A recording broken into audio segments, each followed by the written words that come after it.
Olá, muito bem-vindos a Litera Mais, um canal para quem curte a literatura, ama a literatura, ou quer amar e nem sabe como, e bem que eu te mostro.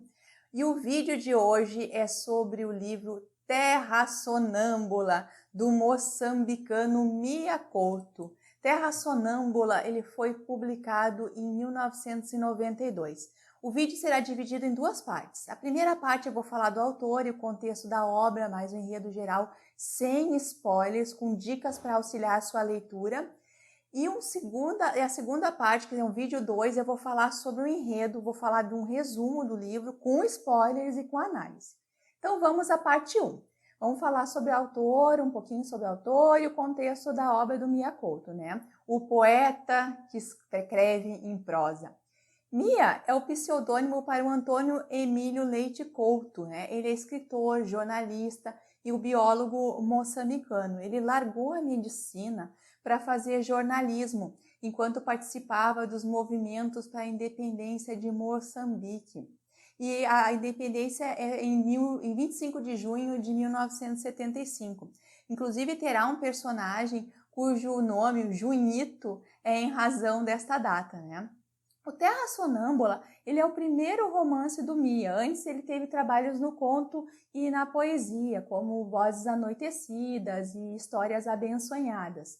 O Terra Sonâmbula, ele ganhou o prêmio da Associação dos Escritores Moçambicanos e é considerado um dos 12 melhores livros africanos do século XX, né?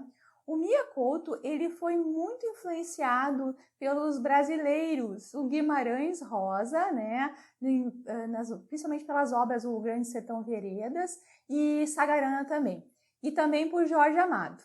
E uma curiosidade é que ele é sócio correspondente da nossa Academia Brasileira de Letras.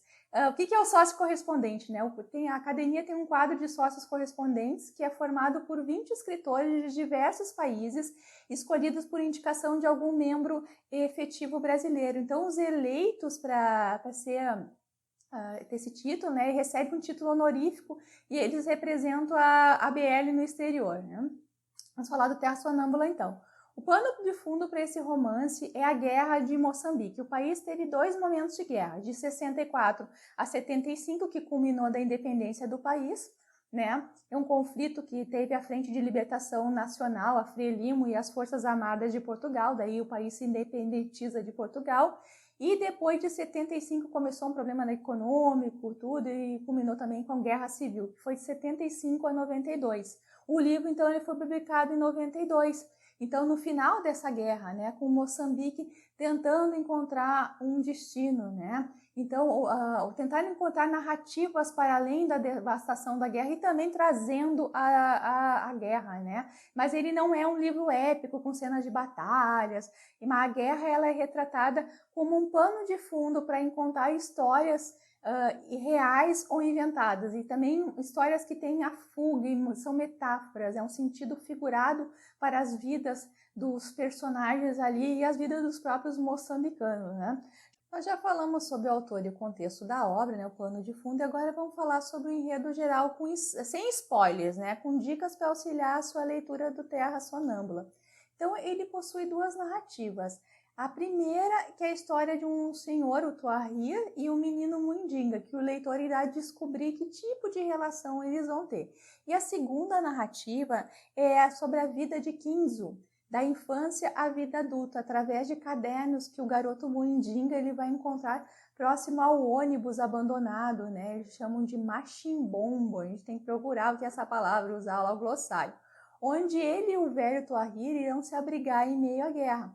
Então, a partir dos achados dos cadernos, a narrativa ela vai se alternar com um capítulo de história de Tuahir e Mundinga e o outro da história do Kinzo, né? É uma história costurada, né? E o interessante é que as histórias do Kinzo, elas começam a permear a vida dos dois sobreviventes da guerra e eles irão ter um outro olhar sobre as próprias vidas a partir desses cadernos, a partir das narrativas do Kinzo, né?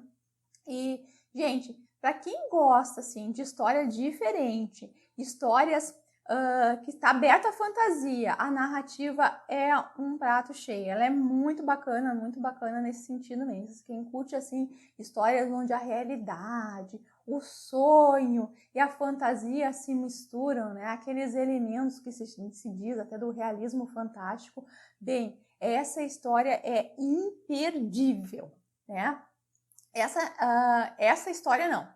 São essas histórias, porque dentro tem uma história atrás da outra e as histórias se misturam, as narrativas se misturam. Então eu vou deixar aqui umas dicas para vocês que querem ler o livro ainda, antes de passar para o enredo com spoilers. A dica primeira que eu vou dar, assim, ó, usem glossários. Eu tenho aqui uma versão pequena e no finalzinho ela tem um glossário, a versão de bolso, mas eu sei que outras versões também tem, tá? Porque a distância cultural e geográfica pode entravar um pouco a leitura. Às vezes tem a mistura do português moçambicano e as diversas línguas africanas, né? Outra, tenta ler o livro sem muitas interrupções, porque é o tipo de livro, não é um tipo de livro de ficar dias e dias sem ler e depois pegar de novo, porque a narrativa é muito cheia de elementos e como ela é alternada, a gente pode se perder facilmente, tá?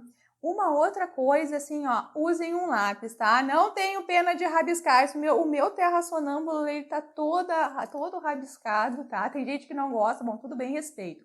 Mas eu também não gosto de rabiscar muitos livros, mas este tá super rabiscado. Porque tem passagens belíssimas, assim, muito bonito mesmo, né? Tem tristezas, tem melancolias, não é um livro fácil porque tá no meio de uma guerra, né? Tem dores, né? Mas também tem muita beleza, muita fantasia, tem os rituais, histórias reais, histórias inventadas, o questionamento de um povo frente a uma guerra e o resgate das memórias pelas próprias narrativas. O que eu desejo para vocês? Boa leitura e depois volte para conversar comigo aqui nos comentários, certo? Se gostou do vídeo até aqui, deixa o seu like, inscreva-se no canal e ativa a sinetinha, né? E para quem quer conhecer o resumo, eu te convido para o vídeo 2, tá? O vídeo 2 eu vou tratar dos spoilers. Se você ainda quer ler, não quer spoiler, espera aí, leia o livro e depois assista lá o livro 2 e vem comentar aqui comigo, tá bom? Te convido. Muito obrigada por assistir e até breve!